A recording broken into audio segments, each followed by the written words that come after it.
Muito bem, vamos lá. O Whindersson Nunes foi no Flow e respondeu o que foi que aconteceu naquela época que ele ficou puto com o Monark e que ele falou que ele não ia no Flow nem fudendo. Você lembra disso? Foi algo assim, bora ver.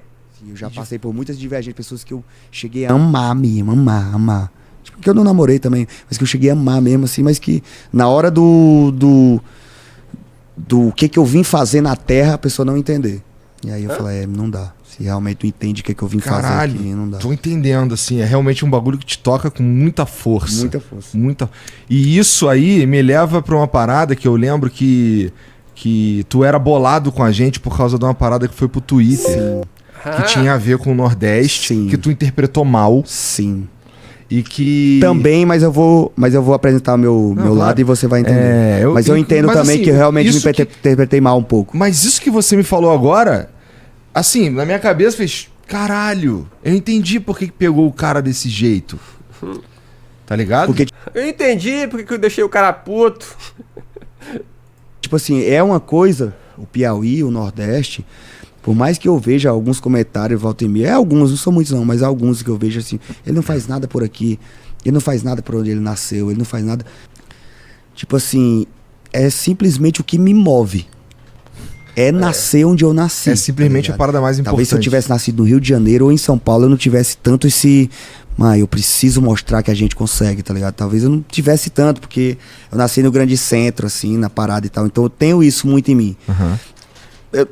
Tu lembra como que foi o... fala, era uma fala num podcast. Foi o Monark, não foi você, foi o Monark. E aí, foi o Monark? A gente Que isso, Monarcão? tava com a Glaze... Não. Glaze Hoffmann. Eu lembro. Joyce Hasselman. Era Joyce Hasselman que era candidata à prefeitura. Elas são irmã?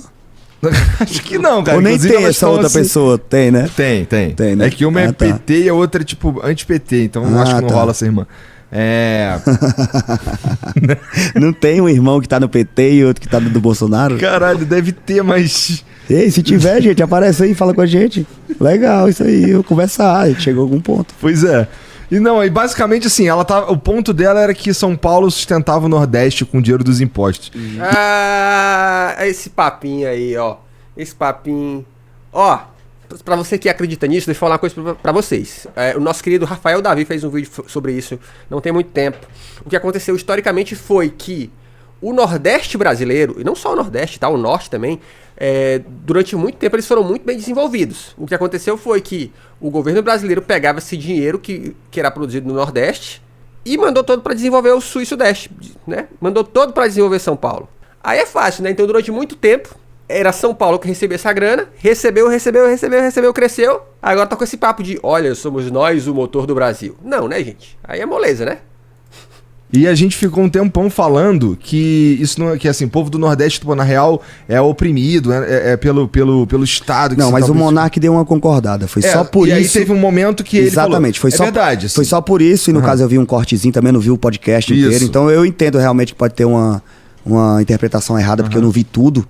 Porque eu fui pego no cortezinho do negócio que foi, mas eu vi ele falando a parada, e aí me doeu, porque, tipo, porra... Eu entendo, cara. E assim, sabe o que eu tava pensando naquele momento? Eu tava pensando, tipo assim, caralho, mano, nós somos uma mão de obra barata. É nós que vamos e morre, tá ligado? Não, talvez... Não tanto hoje. Hoje ainda acontece. Talvez não tanto hoje, que as coisas mudaram. As pessoas têm direito. Existe um sindicato dos trabalhadores. Claro. Mas antigamente tinha uma época que a gente vinha embora e queria uma condição melhor pra nossa família, tá ligado?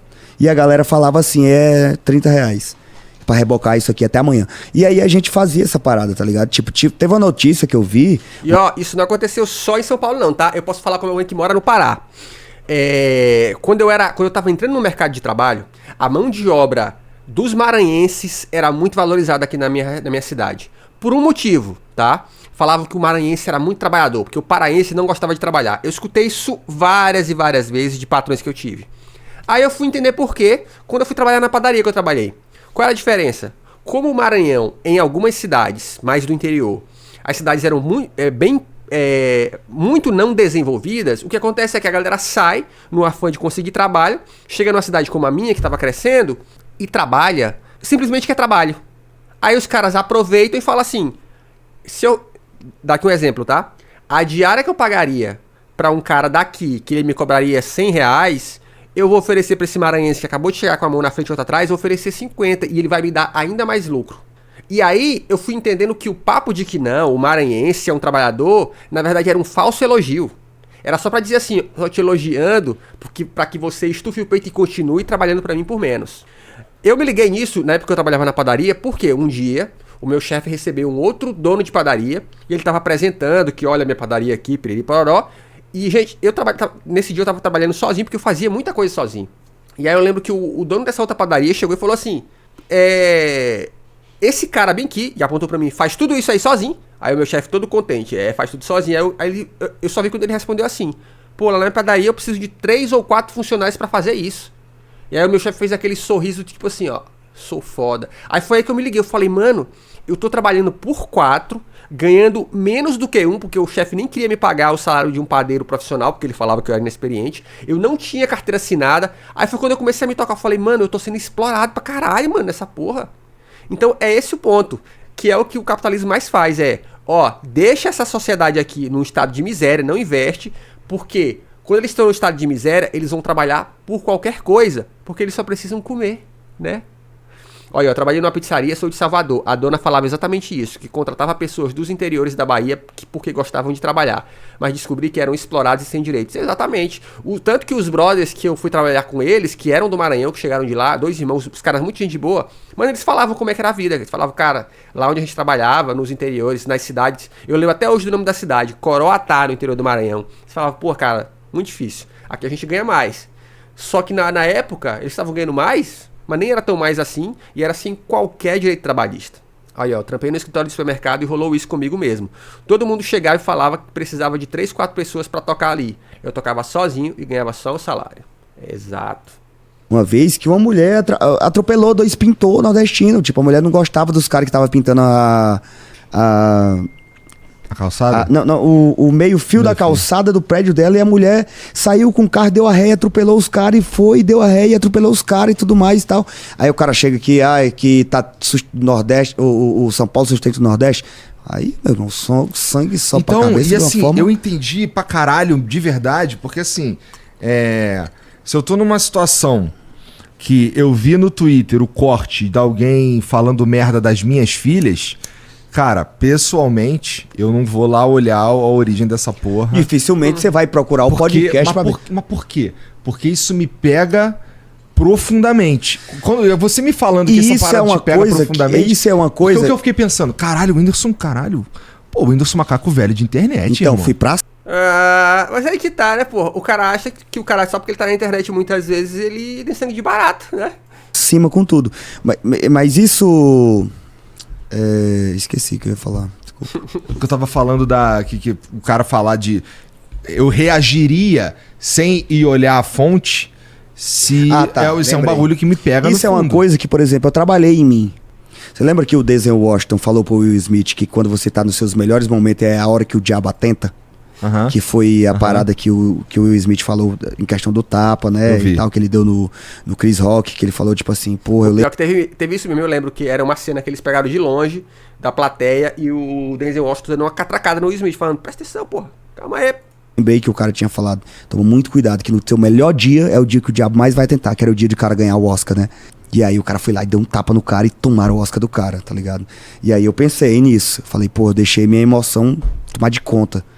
A gente não tem que... Talvez sentir a emoção é uma coisa ok, mas deixar ela tomar de conta de você não é a situação pra você aprender também. Eu aprendi naquele momento. Cara, é que meio que virou isso de um jeito meio demais. Não tem ninguém fazendo essa reflexão, tá ligado? Não. Aqui eu vou discordar. Sabe qual é o lance? Olha só. O cara faz uma piada que ele claramente ofende toda uma população. O cara que dessa população fica puto e reage. Aí, o papo que tá rolando aqui agora é... Olha só. O Whindersson falando assim... Talvez eu não devesse ter sido tão emocionado naquela época. Aí o cara fala... Não tem gente fazendo essa reflexão. O caralho. Quem tinha que ter feito reflexão era os caras do Flow. De fazer piadinha, porra. Sabe? De ter esse cuidado. E inclusive na época, de falar assim... Cara, desculpa, ó... A gente não teve a intenção de causar esse sentimento, nos perdoe. E não esse papo de você não entender a piada. Porque você só viu um corte. Meu irmão, vocês fazem um programa de 3 horas e faz um monte de corte. Desculpa, não pode reclamar que alguém só viu o corte, né? Aí é patota, meu irmão, né? reflexão rara, que as pessoas, elas só param pra pensar que... Eu penso muito sobre o Monark, sabia? É? Penso muito sobre o Monark. Assim. E sobre o Império Romano? Diário. Se eu te falar que eu penso sobre o Império Romano algumas vezes por semana, vai te assustar? Porque quando eu vi isso, eu falei, caralho, eu assisti o negócio do Império Romano esses dias, meu irmão. Puta merda. Mas eu penso muito sobre o Monark. Porque eu me espelho muito em Jesus, tá ligado? E Jesus é a pessoa que conseguiu fazer a coisa que nós não conseguimos fazer. Que é tipo, amar a todos. Tá ligado? Tipo, naquele dia eu odiei o Monark por um tempo, tá ligado? E o Monark começou a falar mais coisas, e mais paradas, e coisas polêmicas, e isso aqui e tudo mais. E a gente quer atenuar aquilo, como quem diz assim, eu tava certo em não gostar desse cara. Mas eu acho que você tava certo. Tá ligado? Mas por isso que Jesus suou sangue no Getsemane. Porque é difícil amar o Monark.